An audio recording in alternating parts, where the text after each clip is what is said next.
Dans une aventure inattendue, une jeune fille découvre qu'un escargot magique peut guérir ses blessures. En un clin d'œil, l'endroit où le petit ver a rampé est complètement guéri. Émerveillée par ces créatures lumineuses, elle se sent comme une véritable héroïne, pleine d'espoir pour s'échapper de sa situation difficile. Mais la réalité la rattrape rapidement. Dans la grotte, elle trouve des squelettes, témoins des échecs passés. Cependant, notre héroïne, Millie, ne se laisse pas abattre. Elle déniche une carte laissée par une autre fille qui a tenté sa chance avant elle. Cela prouve qu'il y a toujours une lueur d'espoir. Avec détermination, Millie grimpe le long d'un passage en cristal, mais elle découvre un précipice en bas. Pas de panique. Elle aperçoit au loin des silhouettes humaines et se met à crier à l'aide. Malheureusement, la distance rend son appel inaudible. Juste au moment où elle se sentait désespérée, une voix familière résonne dans la grotte. C'est son père. Mulong, le dragon, entend également cet appel et revient à la rescousse. Quelle joie pour Millie de retrouver son père. Dans la grotte, Nick, un ami de Millie, est à sa recherche. Inquiète pour son père, elle retourne dans la grotte et découvre une scène surprenante.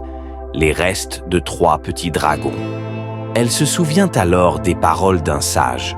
Mulong a vécu ici depuis longtemps, mais il est le dernier de son clan. Pourquoi? Parce que le roi a menti à tout le monde. Les enfants de Mulong ont été victimes des humains et ils cherchent à se venger. Mais Millie n'est pas de la lignée royale. Elle a été manipulée. Pendant des siècles, la royauté a piégé de nombreuses filles innocentes. En voyant son père en danger, Millie sait qu'elle doit agir. Elle se sent proche de Mulong, qui est tout près. Soudain, les soldats sont attrapés par Mulong et jetés comme des déchets. Les autres soldats tentent de fuir, mais ils ne peuvent pas échapper à la colère du dragon. Alors que la situation devient critique, Millie crie pour sauver son père. En entendant sa voix, Mulong se détourne de Nick pour chercher Millie. Nick, bien que blessé, révèle à Millie comment s'échapper. Profitant de l'inattention de Mulong, Millie utilise une corde laissée par son père pour s'échapper et monte rapidement à cheval. Mulong, furieux, met le feu à la montagne pour la poursuivre. La reine, dans un acte désespéré pour apaiser la colère du dragon, sacrifie la sœur de Millie. Déterminée à sauver sa sœur, Millie retourne dans la grotte et révèle la vérité à Mulong. Ils ont tous été trompés par le roi. Mais Mulong, méfiant, ne la croit pas, car il sent l'odeur de la royauté sur elle. Alors que les tensions montent, Millie, avec courage, plante son épée dans la gorge de Mulong. Elle tombe dans la rivière, éteignant les flammes qui l'entourent. Sa sœur, voyant Millie sans arme, lui lance une épée. Mais alors que Millie se penche pour la ramasser, Mulong, désespérée, la blesse. Millie souffre, mais elle ne perd pas espoir. Elle explique à Mulong qu'ils ne sont pas des ennemis, mais des victimes du roi. Les deux se battent, mais Mulong est gravement blessé.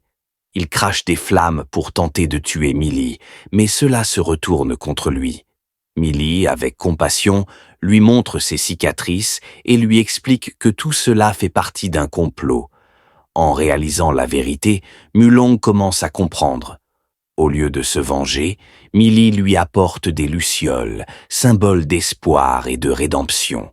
Peu après, Mulong, apaisé, rouvre les yeux. Millie retourne au palais où le prince prépare un nouveau sacrifice. Mais cette fois, elle est prête à agir. Mulong, ayant abandonné sa haine, devient un ami précieux pour Millie. Ensemble, ils s'embarquent dans une nouvelle aventure, prouvant que l'amitié et la compréhension peuvent surmonter les plus grands défis.